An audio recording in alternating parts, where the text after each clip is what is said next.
Buenos días a todos.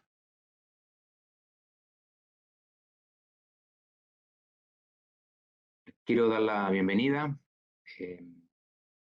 Mi nombre es Roberto Carlos Rivas, socio del área legal y tributaria de PwC Chile, y les agradezco por estar presente en nuestro webinar, que lo hemos denominado Pilares 1 y 2, temas globales y locales en materia de precios de transferencia, que hemos organizado con nuestro equipo de trabajo, y el objetivo es analizar las iniciativas internacionales que están vigentes en este momento y sus efectos en particular para nuestras empresas en Chile, a las cuales ustedes pertenecen. Agradecemos como siempre que nos acompañen en nuestros seminarios. Para nosotros es un privilegio, un gusto poder llegar a ustedes y compartir nuestra visión, nuestra experiencia en estos temas que son de relevancia y novedosas.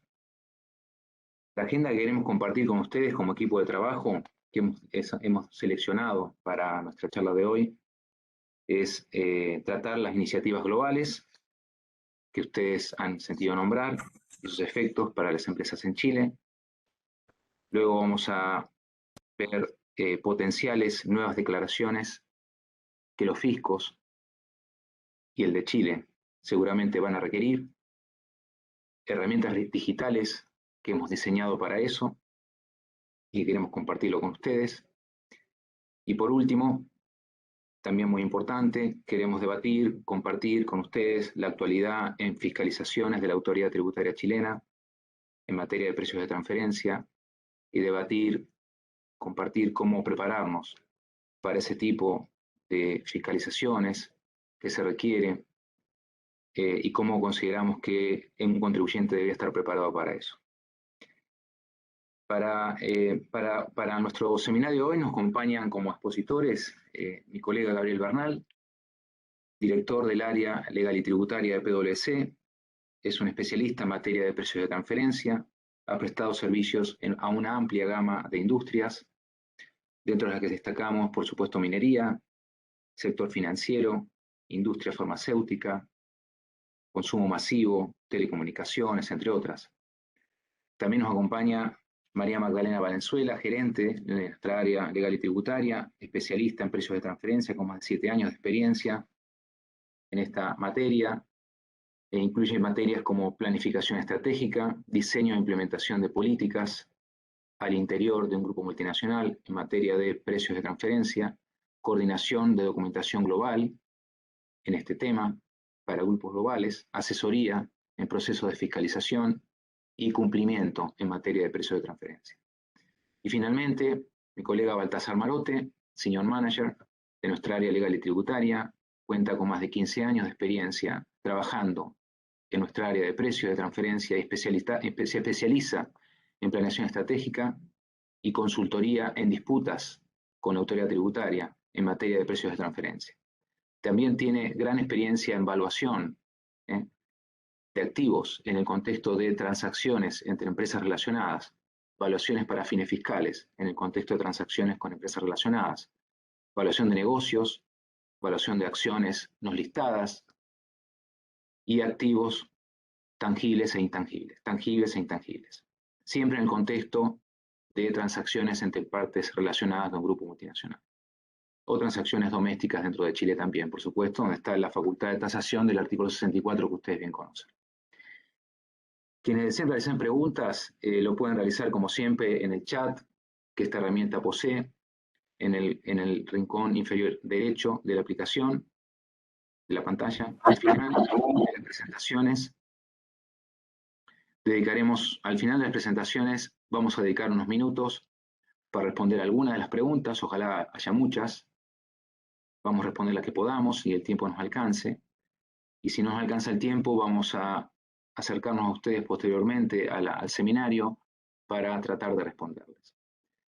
Espero que sea de utilidad esta charla, la hemos preparado la mejor manera posible. Hay mucha información para compartir. Tenemos 60 minutos de seminario, con lo cual tenemos desafío de tratar de resumir en 60 minutos lo que consideramos que es más importante para ustedes. Además resaltar que, como ustedes saben, el Pilar 1 y el Pilar 2 son iniciativas globales que no son solo de precios de transferencia, sino que tienen una importante arista tributaria también, sobre todo el Pilar 2, como lo vamos a ver más adelante. Por lo tanto, en este seminario nuestra idea es compartir la lista de precios de transferencia de estas iniciativas globales. Cómo le va a afectar a un grupo multinacional como a los que ustedes pertenecen. Muchas gracias nuevamente, espero que nos acompañen en este y en los próximos seminarios que vamos a hacer relacionados con este y otras materias. Y para comenzar los dejo en manos de mi colega Gabriel Bernal. Adelante, Gabriel. Gracias, Roberto. Bueno, buenos días. Como comentaba Roberto, mi nombre es Gabriel Bernal. Yo soy director del equipo de precios de transferencia acá en Price Chile. Y esta mañana quiero hablarles sobre iniciativas globales y sus efectos en empresas en Chile, con enfoque en Pilar 1 y Pilar 2, desde la perspectiva de precios de transferencia, como comentaba Roberto. Entonces, antes de empezar como a hablar en tema, si podemos avanzar, por favor. La idea es primero dar un poco el contexto, un poco de historia sobre lo que ha sido hasta el momento, sobre todo estas iniciativas alrededor de la evasión y la elusión fiscal. Entonces, si nos devolvemos un poco hacia 1996, el G7 ya fijó dentro de sus prioridades los problemas derivados de la evasión y elusión fiscal. Entonces, desde los años 90 ya venimos viendo este tema. Posteriormente hubo varios hitos, dentro de eso la crisis financiera de 2009 también. Y luego en 2013 ya el G20, conjuntamente con la OECD, establece la evasión fiscal como una prioridad de enfoque y empieza a proyectarse el programa BEPS, the Base Erosion and Profit Shifting, de la OECD, junto con el G20. Y ya para el año 2015 empieza a adoptarse el paquete de medidas de BEPS. Entonces, cuando yo estaba mirando y preparando esta charla, miraba y decía, bueno, en ese momento estábamos viendo BEPS como algo futurista, como algo que iba a pasar en algún momento. Y claro, han pasado 7 años ya desde que tuvimos estas charlas de BEPS, viéndolo como algo lejano. Desde ese momento ha pasado mucho. En Chile ya efectivamente se implementó la Acción 13. Ya los contribuyentes, muchos de ustedes han presentado el reporte país por país, que fue la primera obligación que tuvimos a partir de 2019. Y posteriormente, desde el año pasado, el Master File y el Local File, que también ya se presentaron en Chile para ciertas compañías con algunos topes, llegando a una implementación total de la Acción 13 en Chile. Entonces ya deja de ser algo etéreo, lejano, y empieza a ser algo concreto que ya ha llevado obligaciones formales en materia de precios de transferencia en Chile. Ahora, puntualmente, en 2015 sale la Acción 1, que en ese momento se hablaba de la economía digital.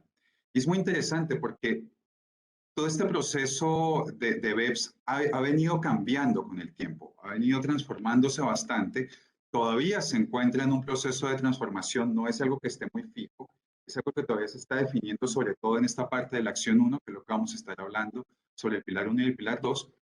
Entonces, de partida, se hablaba antes de economía digital. Cuando empezó el equipo de trabajo de la OECD a revisar este tema y a profundizar, se dieron cuenta que más que una economía digital, se había digitalizado la economía. Entonces empezaron a abrirlo a otros rubros, ya no solamente economía digital, como inicialmente se pensó, no sé, Amazon, Google, Uber, este tipo de compañías.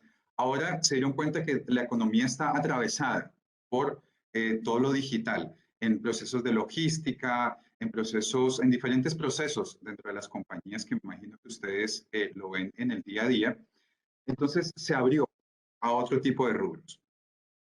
Desde ahí, bueno, han habido una serie de hitos, en particular el año pasado, en octubre de 2021, 136 países entraron a adherirse al marco inclusivo de la adopción de los dos pilares, dentro de los que se encuentra Chile. Chile fue uno de los países que ya firmó para adherirse a la declaración sobre los pilares 1 y 2. Durante este año hay una serie de plazos para generar modelos, como por ejemplo el convenio multilateral y los instrumentos que se van a utilizar para bajar esto un poco más a tierra.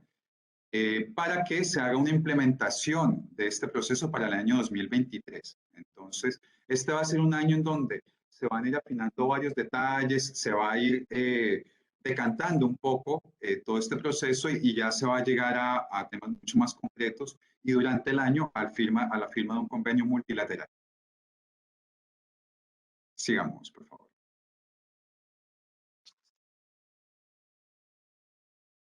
Ok, entonces, para partir, bueno, vamos a hablar un poco sobre el pilar 1, como decía Roberto, principalmente con el enfoque desde la perspectiva de precios de transferencia. Lo que busca principalmente el pilar 1 es hacer una asignación de los ingresos que tiene un grupo multinacional en las jurisdicciones donde encuentran clientes y o usuarios.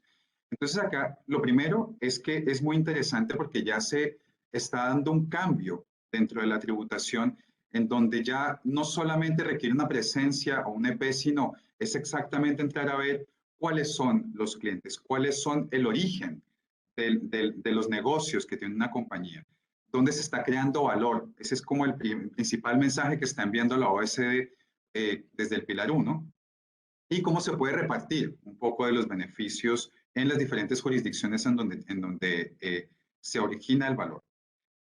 Para esto se proyectaron dos importes y un concepto adicional sobre certeza fiscal. El importe A lo que busca principalmente es que se repartan los beneficios. ¿Cómo proyectan hacerlo?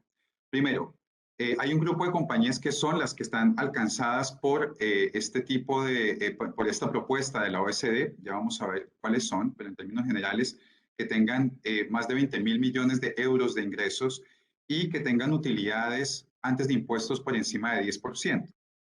Entonces, cuando se habla de repartir el beneficio residual, es por encima de ese 10%. Entonces, lo que está proponiendo la OECD es, sobre ese 10% de utilidad que tengan como mínimo en la casa matriz, repartir el 25% de esa utilidad entre las jurisdicciones en donde se está creando valor. Para esto, básicamente se harían llaves de distribución sobre las ventas o sobre los ingresos que se deberían generar en esas jurisdicciones. Ahora, hay una serie de conceptos que entran acá también, si existe o no nexo, vamos a profundizar en ese tema. También se generan unas reglas, o se generan unas reglas sobre determinación de origen. Y sobre esto creo que es muy interesante porque hay que entrar a hacer análisis mucho más detallados y mucho más profundos sobre dónde se está creando valor dentro de la empresa multinacional. Y esto se va haciendo transacción por transacción. Se va mirando una por una y se va evaluando por tipo de transacción dónde se está creando valor a nivel global. Y desde ahí, a partir de ese análisis, se empieza a ver en dónde debería repartir la utilidad del grupo multinacional. Acá es importante tener en consideración dónde está el consumidor final, dónde se está generando el valor, como les comentaba. Esto trasciende un poco el principio de plena competencia. Ya estamos saliendo de las transacciones intercompañía a entrar a ver cómo, a través de una fórmula, se va a repartir el beneficio a nivel global. Y esto es muy interesante que la OECD lo esté planteando, porque el principio arm's length ha sido históricamente el pilar o la fuerza política y técnica de la OECD. Acá se está alejando un poco en beneficio de generar un sistema como lo veo un poco más equilibrado según lo que están buscando. Por otro lado, el importe B lo que está buscando es que para distribuidores de riesgo rutinario se genere una rentabilidad fija sobre la cual tributen las compañías. Entonces, lo primero acá, que desde una perspectiva de precios de transferencia hay que afinar el análisis funcional y hacer un análisis bastante más detallado teniendo en cuenta lo que la OCDE está proponiendo como distribuir rutinarios y no rutinarios. Hay una lista de criterios en donde la OECD está diciendo qué considera rutinario y qué no considera rutinario. Y a la luz de esos criterios se deben afinar los análisis funcionales para entender si las compañías locales, en este caso, deberían estar sujetas o no a este aspecto de rentabilidad fija que está proponiendo la OECD. Ahora, lo que está proponiendo también es que se haga un análisis de benchmark por región o por mercado geográfico más bien, y por industria, que también va en línea con los conceptos que la OECD viene manejando de quality over quantity. Creo que acá los análisis de benchmark deberían afinarse mucho más para llegar a análisis en donde sea mucho más específico en cuanto al mercado geográfico y en cuanto al tipo de industria en el que se está haciendo el análisis. Obviamente, teniendo en consideración las limitaciones que todos tenemos, tanto los fiscos como los asesores, para elaborar este tipo de análisis. Entonces, creo que ahí va a haber también cambios en los benchmarks que se han estado utilizando hasta este momento. Por otro lado, también hay un punto en donde se garantiza y se previene la resolución de controversias para evitar los riesgos de doble imposición. Hay una serie de ítems y propuestas que está haciendo la OECD para prevenir que haya puntos de doble imposición, sobre todo en los casos en donde hay compañías que tienen presencia física de distribuidores que ya están tributando en una jurisdicción en particular. Si quieres avancemos. Ok, entonces, ¿quiénes están obligados a implementar el Pilar 1? Bueno, grupos multinacionales que tengan ingresos superiores a 20.000 millones de euros. Ahora, sobre esto se prevé que haya una disminución de este threshold hacia 10.000 millones de euros en la medida en que sea eficaz la implementación del Pilar 1. Y también hay un punto bien interesante y es que se excluyen las industrias extractivas y de servicios financieros regulados. Eso cuando hablemos un poco del impacto de Chile, vamos a ver que es un punto no menor. Ahora, cuando hablábamos de nexo, ese va a ser uno de los análisis que vamos a tener también que hacer, ver si se genera nexo. En este caso, lo primero que hay que mirar es si se generan en esa jurisdicción en donde se está creando valor al menos 1 millón de euros en ese mercado. Por otro lado, bueno, este millón de dólares baja en los casos en que hay jurisdicciones que tengan PIB menores a 40.000 millones de euros. Ahora, la idea es que se asignen los beneficios residuales que les comentaba, este 25% sobre el 10% de la utilidad, en los mercados con quienes haya nexo, que es haciendo este análisis que les comentaba en el punto anterior. Cuando ya están grabados en la jurisdicción de mercado, les comentaba, va a haber un régimen de protección de los beneficios de comercialización y distribución para compañías que tengan entidades legales ya creadas y que ya estén tributando, de forma que se evite la doble imposición. Bueno, y como les comentaba, es importante tener este análisis para la determinación de origen. Creo que esto va a ser fundamental y creo que así como han habido una serie de avances y muchos análisis que ya hemos hecho con ustedes de benefit test, un test de beneficios, de ver cuál es la sustancia económica y quién se está efectivamente beneficiando en el caso de los servicios, ahora con la determinación de origen vamos a hacer análisis mucho más profundos de dónde se está creando valor dentro del grupo multinacional. Avancemos, por favor. Ok, entonces, el importe B, como les comentaba, busca simplificar las reglas de precios de transferencia. Y esto definitivamente va a generar un cambio inclusive en las directrices de precios de transferencia que conocemos hasta hoy. Se anticipa que haya un cambio en ese sentido para alinear los puntos del Pilar 1 y el Pilar 2 parcialmente en las directrices de precios de transferencia. Entonces, esto va a tener un impacto. Ahora, en el caso de distribuidores de actividades rutinarias, la propuesta que hace el Pilar 1 no debería cambiar lo que ya se haya acordado en APAS o en MAPS también. Entonces, ese es un punto muy importante porque no va a estar sobre eso y tiene que haber también una forma en la que se balanceen estos dos puntos. Como les comentaba, hay una lista positiva y negativa que ya emitió la OECD en donde dice qué se considera y qué no se considera un distribuidor rutinario. Por ejemplo, no sé si son compañías que tengan intangibles, no deberían ser un distribuidor rutinario, que igual está en términos generales alineado con lo que se ha trabajado hasta ahora. Ahora, la diferencia es que ahora hay unos criterios específicos que la idea es seguirlos así como, por ejemplo, también lo que ya hemos venido trabajando en servicios intragrupo, esta simplificación que hubo de las directrices de la OECD para servicios de bajo valor agregado con un 5% de remuneración sobre costos y gastos. Esto también lo que busca es simplificar un poco esta remuneración para los distribuidores rutinarios, aunque a diferencia de los servicios de valor agregado, no fija un porcentaje específico, sino que lo deja abierto a un análisis de benchmark. Ok, las reglas que están en este momento de precio de transferencia se seguirán aplicando. La idea es que no cambien, sobre todo para los grupos que no están cubiertos por el Pilar 1, es decir, grupos que tengan ingresos de menos de 20.000 millones de euros o que no cumplan con el $1.000.000, por ejemplo, de generación de valor en una jurisdicción específica.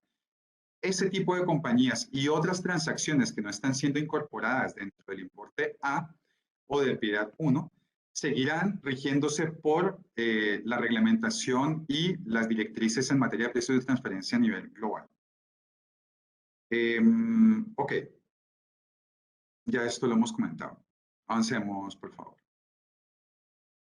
Bueno, como les comentaba, la idea es ver esto en realidad, cuál es la implicación que está teniendo en Chile, más allá de lo que hemos visto que es un movimiento global. Ya Chile ha venido implementando las diferentes acciones, en particular desde precios de transferencia, la acción 13. Entonces, se espera que se siga lo más cercano posible a la OECD, así como se hizo con la acción 13. La acción 13 está bastante alineada con lo que propuso la OECD en su momento para la norma en Chile. Entonces, lo primero, en lo específico para los pilares 1 y 2, es la evaluación de cuál será el impacto desde Chile. Si esto generará mayor o menor recaudo desde una perspectiva chilena y qué impactos potenciales podrá tener esto en la inversión. Creo que eso es algo que todavía está en proceso de cuantificación y creo que es un tema bastante complejo que hay que tener en consideración. Ahora, uno de los puntos que se proponen en los pilares 1 y 2 es que se elimine todo tipo de impuestos a los servicios digitales, como es el caso del IVA de 19% que se incorporó para servicios digitales el año pasado. Entonces, acá lo que se entraría a evaluar es cómo compensarían y sí o no compensarían este tipo de medidas, la disminución en el pago del IVA por los impuestos a los servicios digitales. Ahora, como les comentaba, la OECD propuso acotar la aplicación del Pilar 1 a compañías que no sean del rubro minero o de servicios financieros.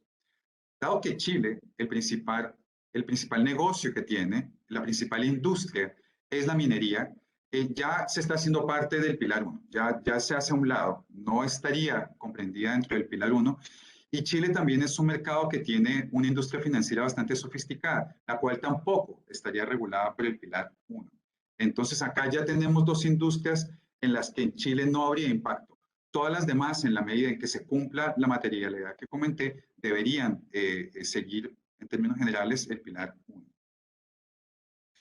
Ahora, Chile debería estar sujeto a las reglas generales de Nexo porque es una jurisdicción que tiene más de 40 billones de PIB.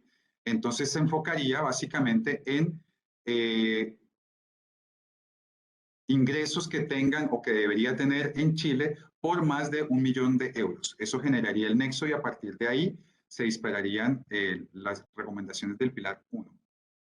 Ahora, según lo que nosotros entendemos, el Servicio de Impuestos Internos, dentro de su plan para el año 2022, contempla continuar participando de la OCDE en la implementación y capacitación de las medidas referidas a los pilares 1 y 2. Está dentro de lo que el fisco está analizando y, como les comentaba, ya Chile es parte de este primer acuerdo que hubo para ser parte y alinearse, por lo menos, con el pilar 1 y con el pilar 2.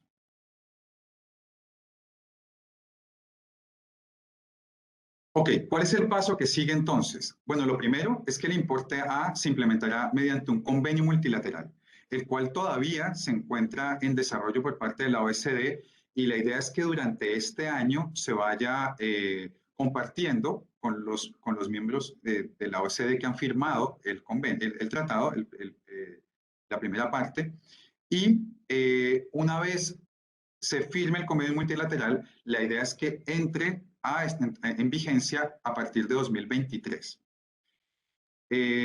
También la OECD ya emitió unas reglas modelo, sobre todo frente a nexo y fuente de ingresos, que eran los dos conceptos que ya discutíamos. Entonces, sobre esto ya hay unos lineamientos generales de parte de la OECD. Y también para determinaciones de la base imponible del importe A del pilar 1. También se espera que se complete un enfoque simplificado de la aplicación del sistema de plena, del modelo de plena competencia en Chile. Y también ahí, bueno, tendríamos que ver cómo se va a implementar en Chile efectivamente esta rentabilidad fija con la que se debe tributar según el importe B. Todavía no hay claridad frente a cómo se haría. Tenemos la sensación, tenemos la idea que conceptualmente podría ser más un ajuste tributario a la RLI que un ajuste de precios de transferencia al que históricamente han estado acostumbrados, sobre todo las compañías que en Chile operan como distribuidor de riesgo limitado. Entendemos que esto es más un ajuste tributario, pero falta ver cómo el fisco va a implementar este safe harbor y cómo lo va a efectivamente regular. Por ahora es más como nuestra interpretación conceptual de cómo podría ser. Avancemos. Ok. Gabriel, disculpa. Repetir algo que dijiste, pero creo que es importante. El pilar 1, como conclusión, el importe A es lo más novedoso, que va a requerir un cambio legal, porque nosotros en Chile, en nuestra legislación, tenemos que cumplir con el principio de plena competencia, hacer reportes, la declaración anual 1907 y todas las declaraciones que todos conocemos. Pero el importe A, donde una parte de la rentabilidad de este grupo gigante tiene que asignarse por alguna metodología a Chile, está totalmente fuera del principio de valor de mercado.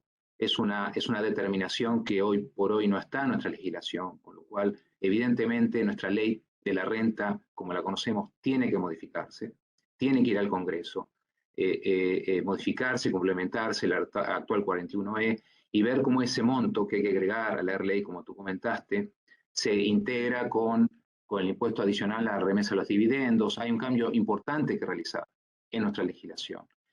Con lo cual, nosotros no tenemos claridad respecto de todo esto a la luz del contexto actual de Chile, ¿no? Donde hay reformas tributarias que se van a discutir prontamente y cambios profundos por la nueva administración y los temas que todos conocemos.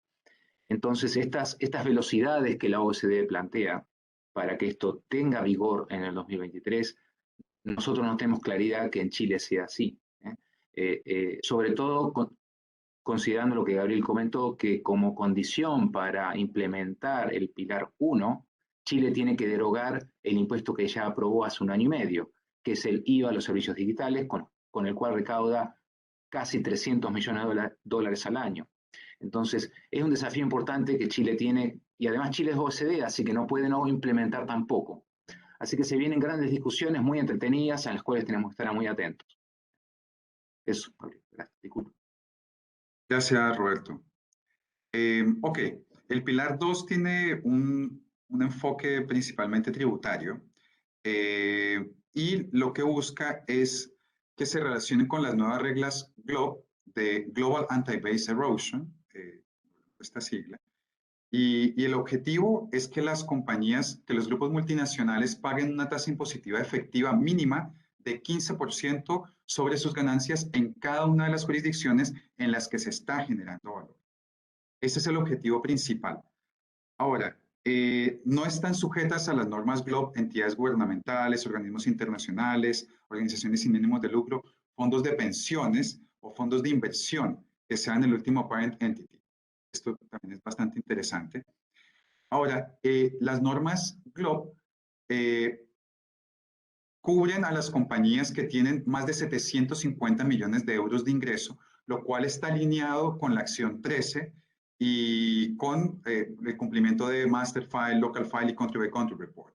Entonces, acá ya tenemos un threshold bastante más bajo que el del Pilar 1. Entonces, acá ya hay un grupo de compañías que además vienen presentando las obligaciones formales que les comentaba en materia de precios de transferencia, que ahora van a tener también que hacer este tipo de análisis para ver cómo va a ser el impacto dentro de su tributación internacional. Se espera, lo que se anticipa desde la OECD, es que el Pilar 2 genere ingresos tributarios mundiales adicionales por 150.000 millones de dólares al año. Eso es lo que se anticipa, por lo menos. Y se espera que tenga una implementación parcial en 2023 de la regla de inclusión de ingresos y en 2024 de la regla de pagos insuficientemente gravados. Sigamos. Ok, el 14 de marzo, entonces para ver un poco las fechas, la OECD emitió las reglas del Pilar 2 para el impuesto mínimo global del 15% y emitió también para consulta el marco de implementación del Pilar 2, el cual puede ser comentado hasta el 11 de abril. También incorpora la tercera regla en la que se busca que haya, que se busca disminuir o parar el abuso derivado del traslado de beneficios a jurisdicciones de baja tributación, principalmente para países en desarrollo, a través de operaciones como pagos de intereses, pagos de regalías o transacciones de ese tipo. Bueno, uno de los puntos que incorpora el Pilar 2 es una declaración jurada GloB, Globe Information Return. Entonces, esta muy seguramente, así como la declaración 1937 o las otras declaraciones que ya se están presentando en Chile, puede que se sume como una declaración adicional para los grupos en Chile que tienen más de 750 millones de euros al año. María Magdalena va a profundizar un poco en este tema, entonces creo que no amerita que profundice mucho más. Bueno, entonces, a modo de resumen, creo que hay una serie de medidas que la OECD está proponiendo a través del Pilar 1 y Pilar 2 que están teniendo cambios muy profundos dentro de la forma en la que se hace la tributación internacional y que también va a tener un impacto directo en la práctica de precios de transferencia, que como les comentaba, debería llegar hasta el punto de inclusive cambiar las directrices de la OECD en esta materia. Eso. Te cedo la palabra a María Magdalena. Muchas gracias.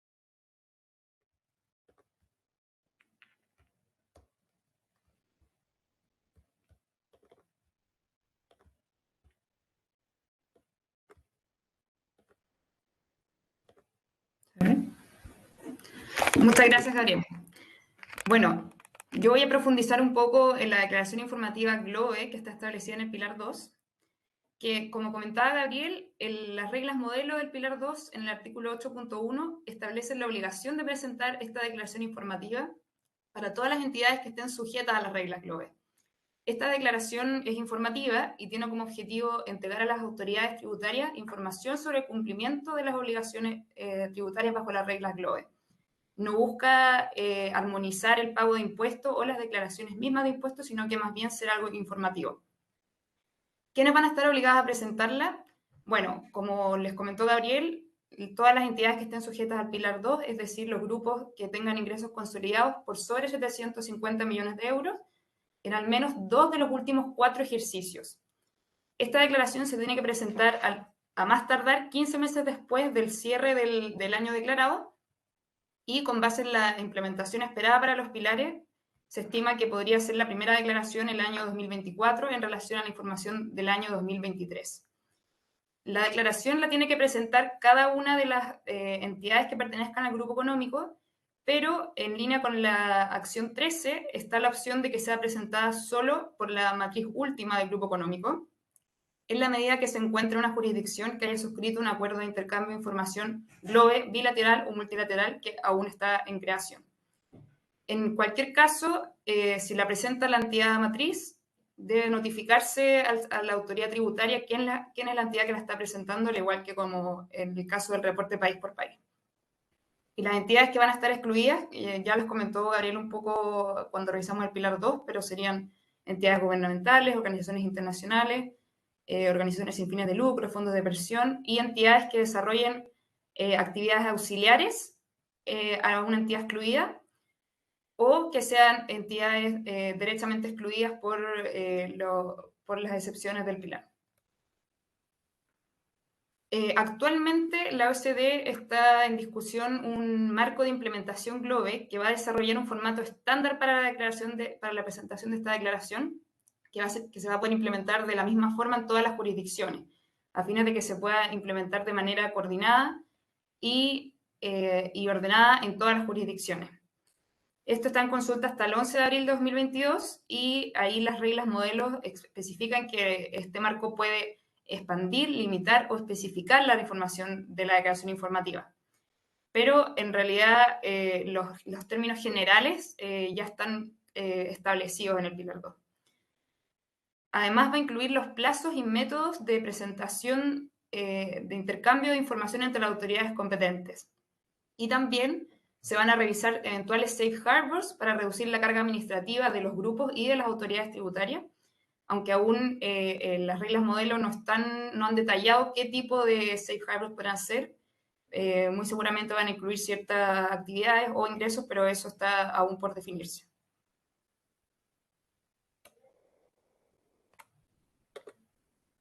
Ok, y la información que va a requerir esta declaración. Si bien aún está en discusión el marco de implementación, los aspectos que ya están dentro del Pilar 2 son, en primer lugar, la identificación de todas las entidades del grupo económico, incluyendo su número de identificación fiscal, su jurisdicción y el estatus que van a tener bajo las llamadas reglas GLOBE. Este estatus, bueno, hay una serie de categorías que están dentro del Pilar 2 que incluyen flow through entities, entidades transparentemente fiscales, establecimientos permanentes, y hay un listado amplio de la categoría que puede tener una empresa bajo las reglas GLOBE. Después van a pedir información sobre la estructura general del grupo, incluyendo todos los intereses controladores. Y aquí el marco de implementación está aún revisando si es que se van a pedir, por ejemplo, una estructura gráfica o solo un listado y qué tanto se va a profundizar en la participación que tiene la matriz en cada una de las sociedades. Un punto importante que va a incluir es la información financiera de las entidades del grupo que se utilice para calcular la tasa impositiva efectiva y el impuesto top-up. Para la tasa impositiva efectiva se va a tener que informar la pérdida o ganancia financiera contable y los ajustes aplicados conforme al artículo 3.2 de las reglas modelo, que son una serie de ajustes que hay que hacer para eliminar las diferencias permanentes entre la contabilidad tributaria y financiera. Y además va a pedir informar la alocación del impuesto top-up para cada jurisdicción, para cada una de las distintas reglas que hay del pilar. Después nos va a pedir informar el registro de las elecciones realizadas respecto a las provisiones de las reglas GLOBE, por ejemplo, las eventuales exclusiones, las reglas de minimis. Y por último, en las reglas modelo nos hablan de que se va a pedir cualquier otra información que sea acordada como parte de la implementación de las reglas GLOBE. En ese sentido, el marco deja un espacio para que se siga ampliando quizás la información que se puede solicitar. De igual forma, está establecido que la autoridad tributaria local puede, en cierta forma, modificar lo que se pida siempre y cuando esté dentro del marco de implementación. Bueno, como pudieron ver, el Pilar 2 aún, bueno, tiene algunos puntos por definir, pero los principales aspectos ya están establecidos.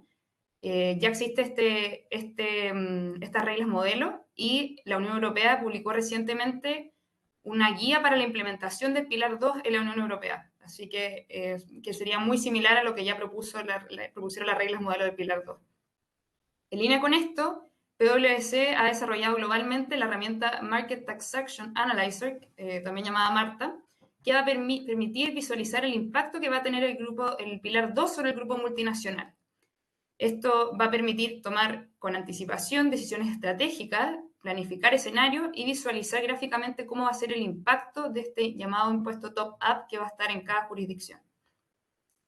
No me voy a extender mucho, pero básicamente cómo funciona esto.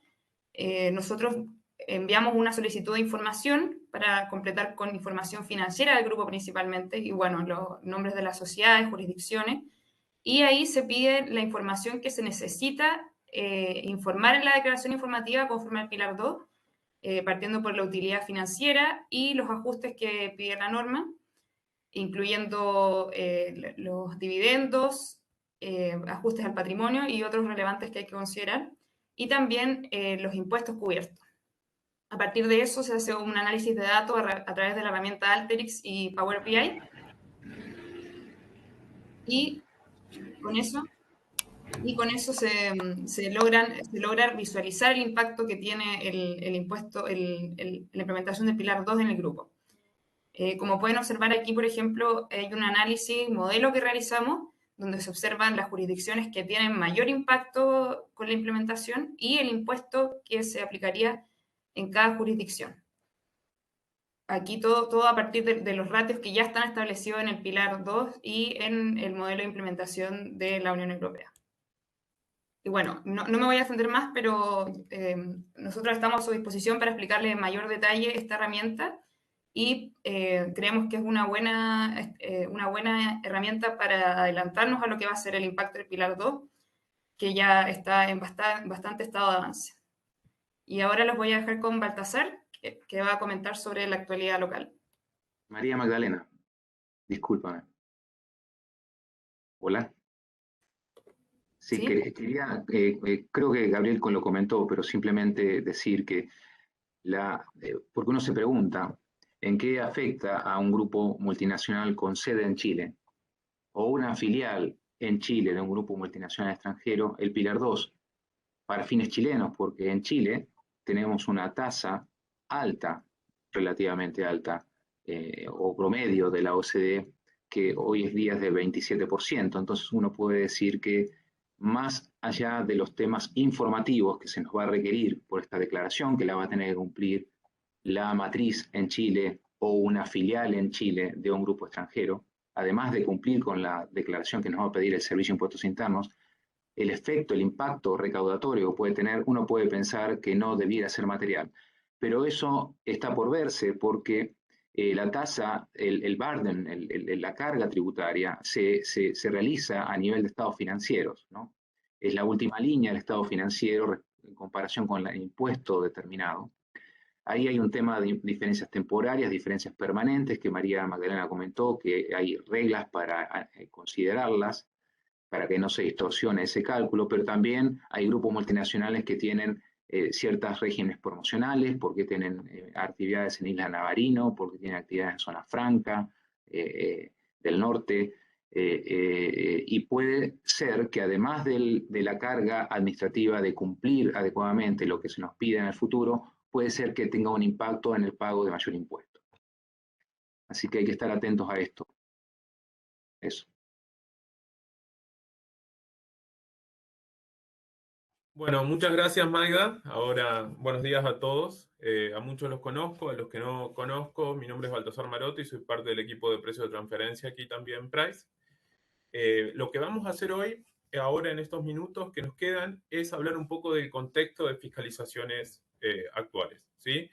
Como muchos de ustedes aquí saben, en los últimos tiempos el servicio ha estado bastante con mucho movimiento y se han enviado muchas fiscalizaciones y requerimientos de información sobre ciertos aspectos. Y nosotros la idea es discutir dos aspectos que consideramos que son de gran relevancia, teniendo en cuenta las últimas fiscalizaciones que se han realizado y que los hemos estado ayudando, y además el contexto en el que nos encontramos, ¿sí? Entonces, Magda, si podemos seguir, gracias. Bueno, la idea aquí es hablar un poco, como les decía, de las fiscalizaciones. Y si bien nosotros como equipo de precios de transferencia siempre estamos más relacionados con lo que son las transacciones cross-border o internacionales relacionadas del exterior y con paraísos fiscales, es importante que ustedes tengan en cuenta que las transacciones a nivel locales también deben estar a precios de mercado, ¿sí? ¿Y qué pasa? Si bien es cierto que no quedarían alcanzadas por el 41E de la ley del impuesto a la renta, sí quedarían sujetas a posible impugnación por parte del Servicio de Impuestos Internos, ¿sí? Y esto es lo que vamos a ver aquí, las dos posibilidades, ¿ok? En las dos transacciones que les mencionaba, operaciones de servicio y reestructuración de negocios.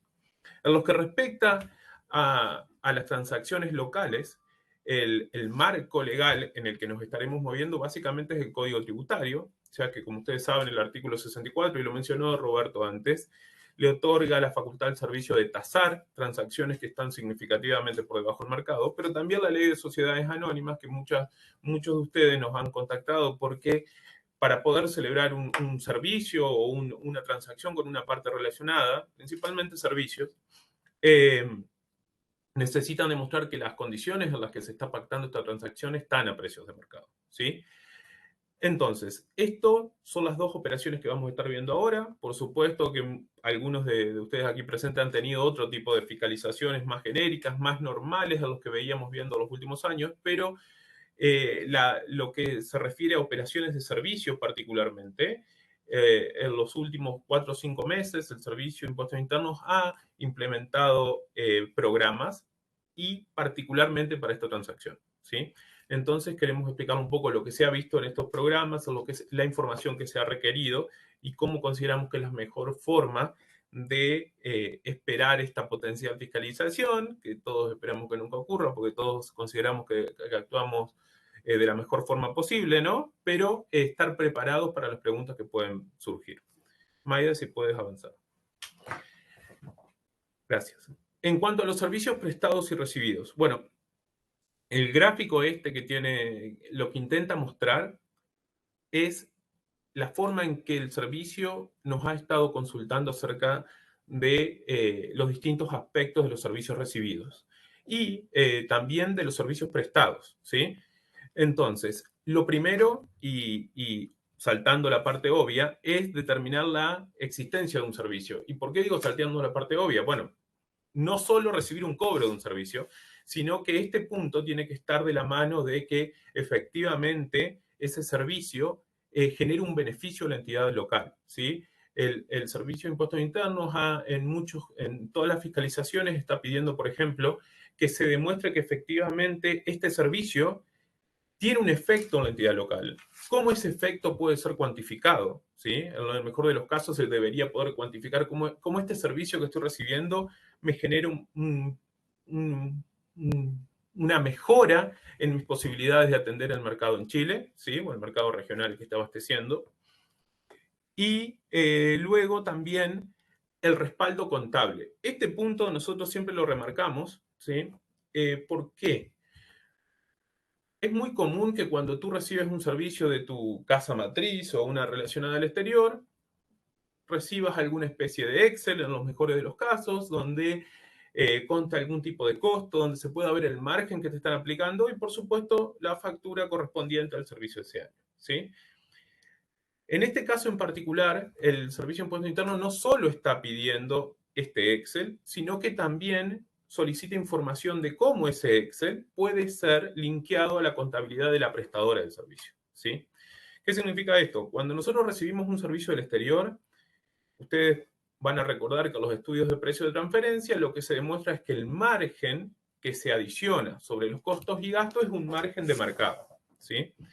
Pero aquí el punto importante es ver también la base de costos y gastos. Si estamos hablando de un 10%, tenemos algo que sirve el estudio de precio de transferencia, que es para probar ese porcentaje de rentabilidad, pero también la base de costos y gastos en la cual se aplicó ese margen es una de las cosas que se están preguntando aquí. ¿Y cómo hemos logrado justificarla? Básicamente, demostrando que los costos y gastos a los que se aplicó el margen surgen de la contabilidad de la prestadora del servicio. Y muchas veces estas prestadoras de servicios globales no prestan solo servicios a Chile. En ese punto también hay que demostrar que los criterios de alocación, por lo que se determinó que el 30% de los costos salariales de ciertas gerencias se facturaron a Chile, ese criterio de alocación, ese 30%, que debe tener una base cierta, objetiva, ¿sí? Y contrastable, ¿sí? Ha sido el mejor criterio de alocación posible que se podía obtener en el momento para determinar cuánto se debía cobrar ese receptor del servicio. Entonces, este tipo de trabajos, imagínense que están recibiendo un servicio de una compañía relacionada al exterior de la casa matriz, Chile probablemente, si estamos hablando de grupos muy grandes, Chile no va a ser tan material en su operatoria. Entonces es un problema en caso de una fiscalización solicitar esta información tan específica. No hay dudas de que, y lo hemos podido evidenciar, es que genera demoras, ¿sí? Genera muchas consultas, porque básicamente aquí lo que se está pidiendo es información de respaldo a veces de 2 o 3 años de antigüedad, casi siempre 3 años que están más cercanas a la prescripción, ¿sí?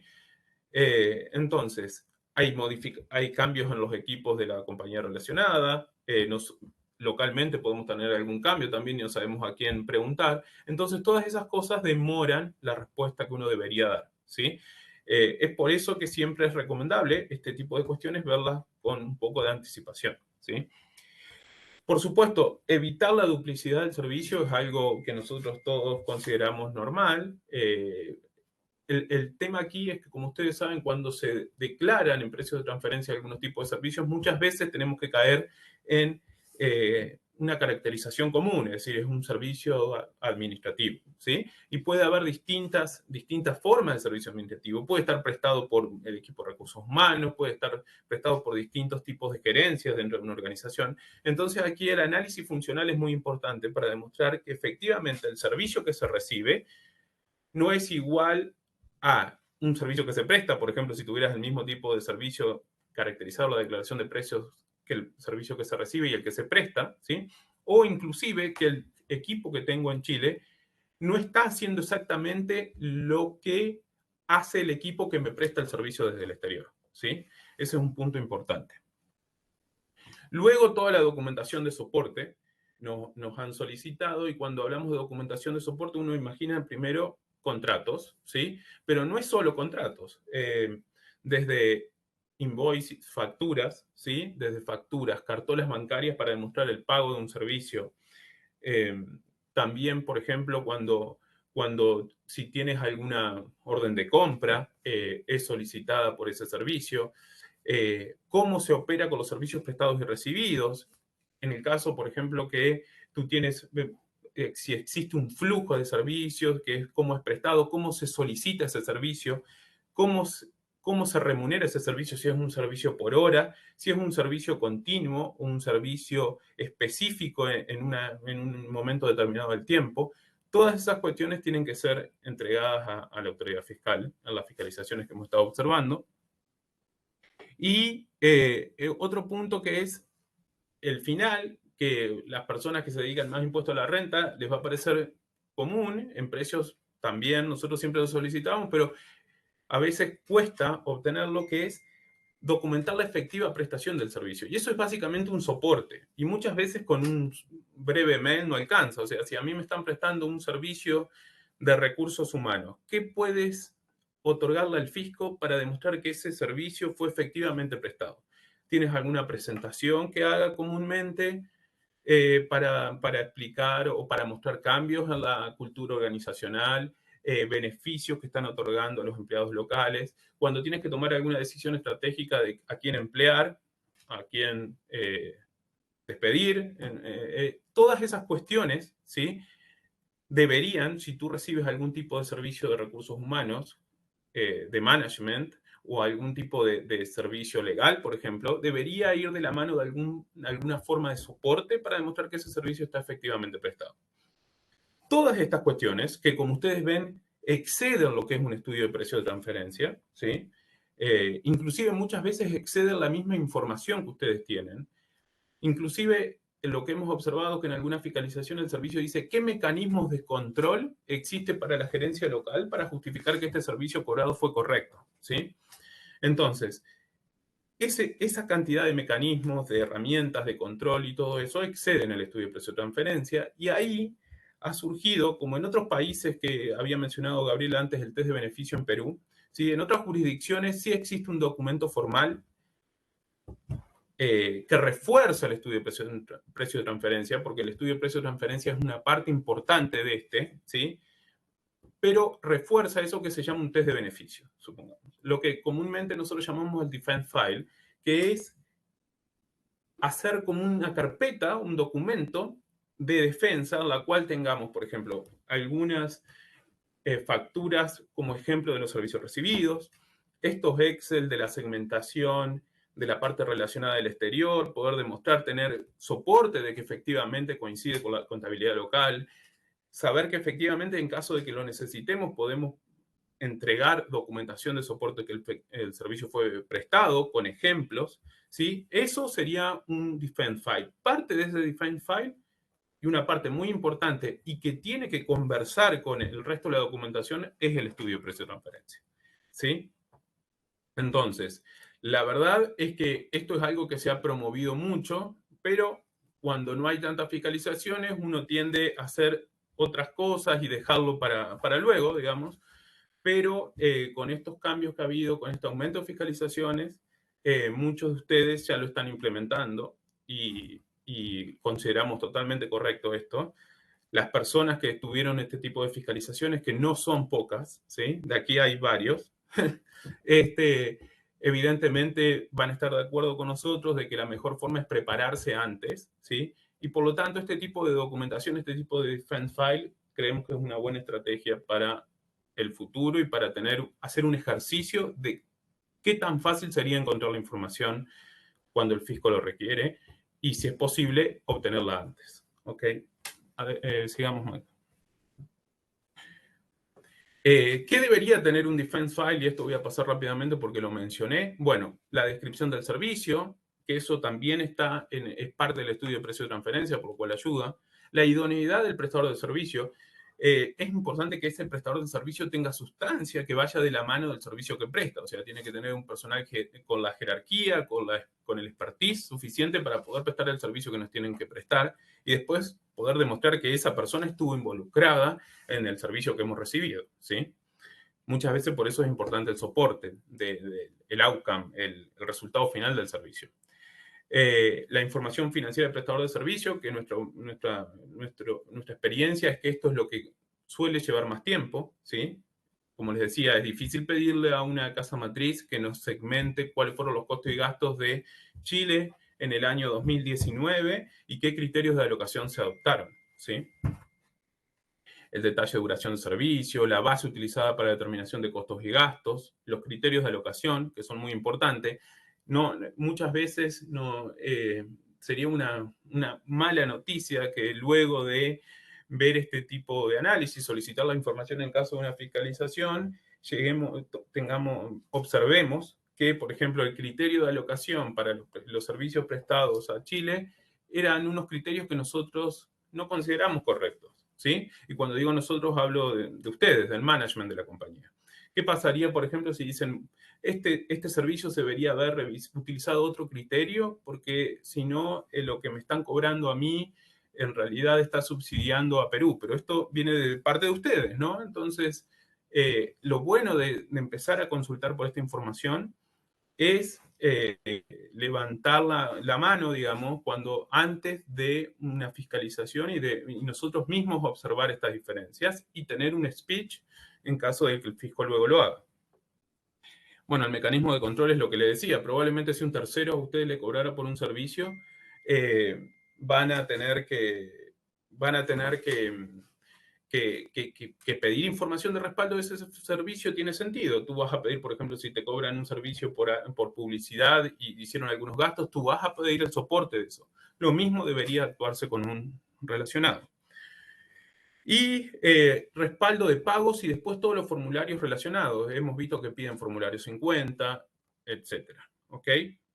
Y, por supuesto, el soporte del margen de mercado, que es una cosa muy importante, que eso lo da el estudio de precio de transferencia. Sigamos.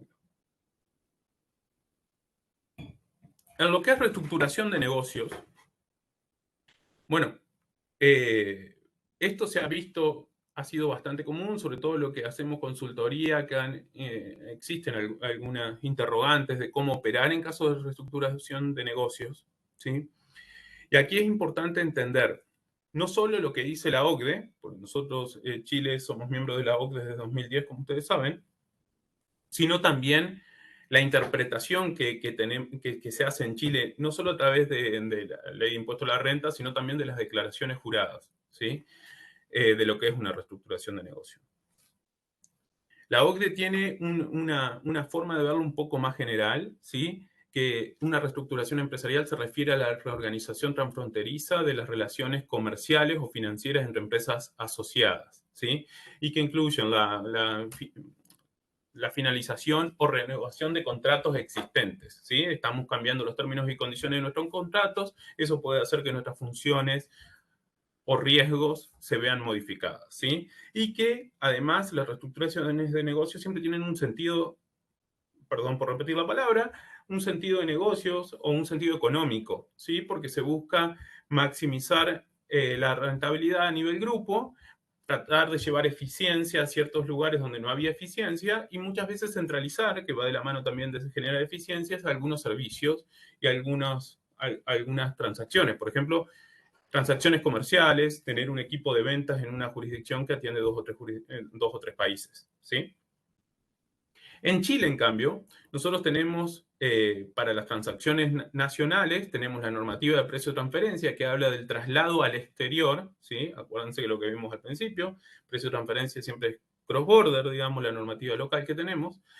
El traslado desde Chile al extranjero de actividades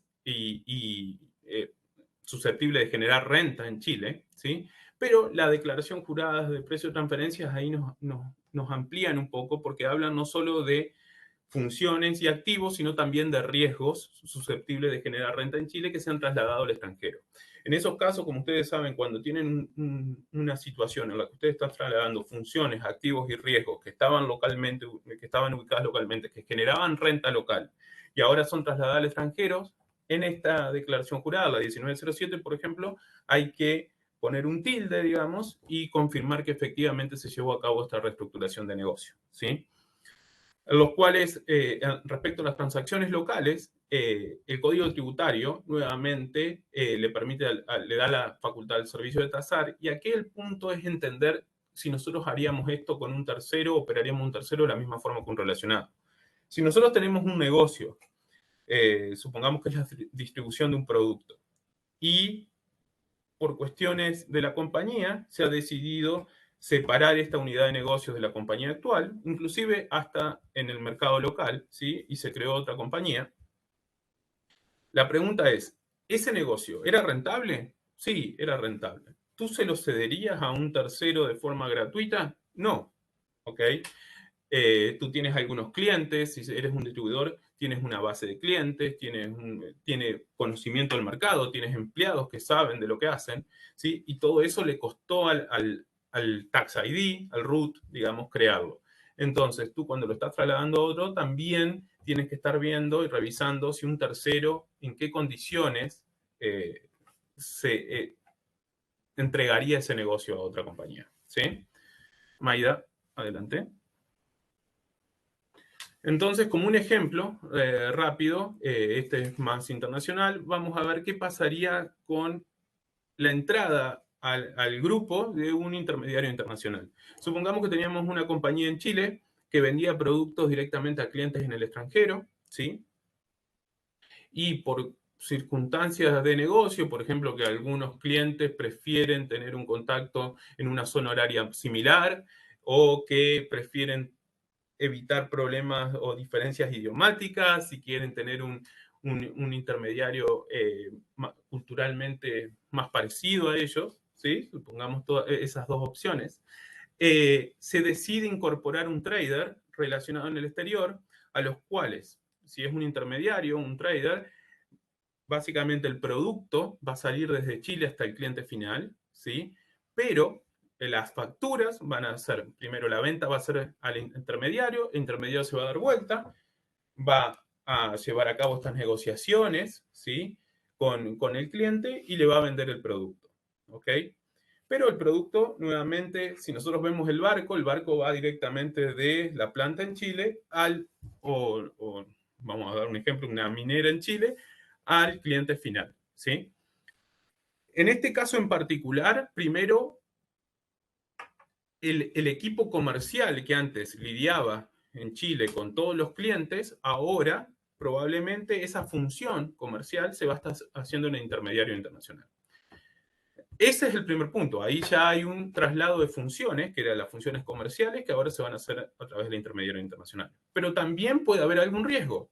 Supongamos que el producto se vende FOB en Chile y ese producto, el intermediario internacional lo compra en Chile en el barco y luego se hace cargo del traslado a través de contratación de empresa logística, contratación de seguros, al destinatario final. Entonces, parte del riesgo del manejo de ese inventario pasó a entregarse al intermediario internacional y antes se llevaba aquí. Otro riesgo que es muy común es también el de cuentas por pagar, ¿sí? O cuentas por cobrar, perdón. Muchas veces antes se tenían que hacer análisis de clientes y teníamos el riesgo de que esos potenciales clientes del exterior no pagasen en tiempo o no pagaran sus deudas, y en cambio ahora ese riesgo va a estar en el intermediario internacional, porque él nos va a nosotros, va a tener obligación con nosotros, nos va a pagar y luego se va a dar vuelta y va a tener que lidiar con los clientes del exterior. Todos esos traslados de funciones, activos y riesgos, el punto es ver si generaban una rentabilidad en Chile, cuánto es lo que se está entregando de ese negocio, cuál hubiera sido el valor que hubiera cobrado un tercero por ceder ese negocio a otra compañía que ahora va a empezar a lucrar con eso.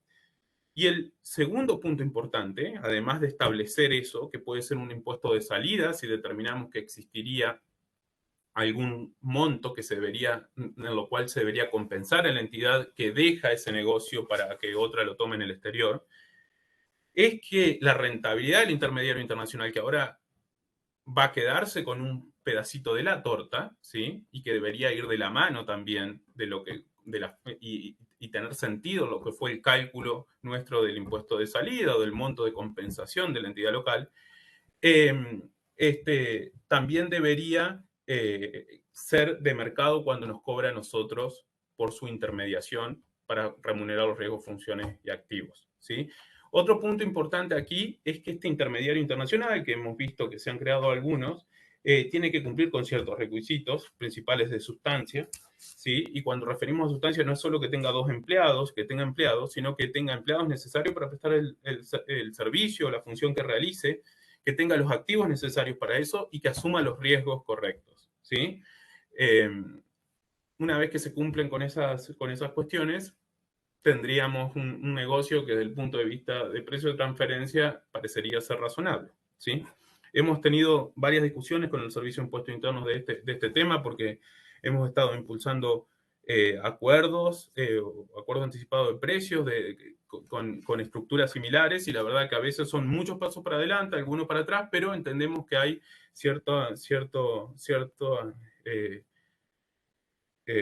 deseos de continuar por el camino de empezar a generar acuerdos anticipados de precios bilaterales por parte del servicio, lo cual nos parece perfecto y es una forma de mostrar también cómo ha progresado Chile en materia impositiva en el ámbito internacional, ¿sí? Eso. Perdón que me extendí un poco.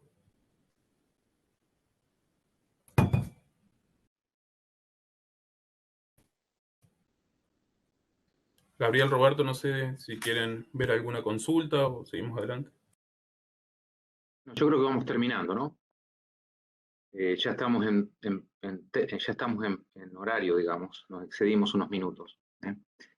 Bueno, son temas, sobre todo en lo que presentó Baltasar es algo bien actual, que está pasando hoy día. Lo que presentó Gabriel y María Magdalena es una visión de futuro, de lo que va a pasar. Así que tratamos temas actuales y temas potenciales, de la mejor forma que pudimos. Hay una pregunta que no está en el chat, pero es una pregunta que me llegó por WhatsApp, y es una pregunta que yo también me hice.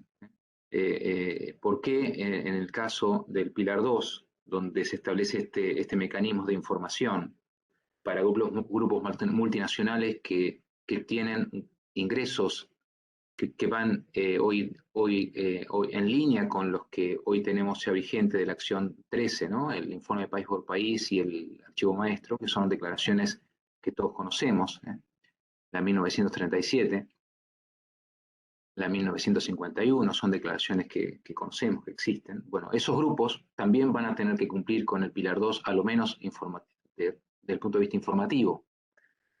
Y la pregunta que nos hacemos es ¿por qué se va a disparar una carga, además de informar, va a haber una carga tributaria adicional en aquellas jurisdicciones que tengan una carga tributaria inferior al 15? Y la pregunta es ¿por qué el 15?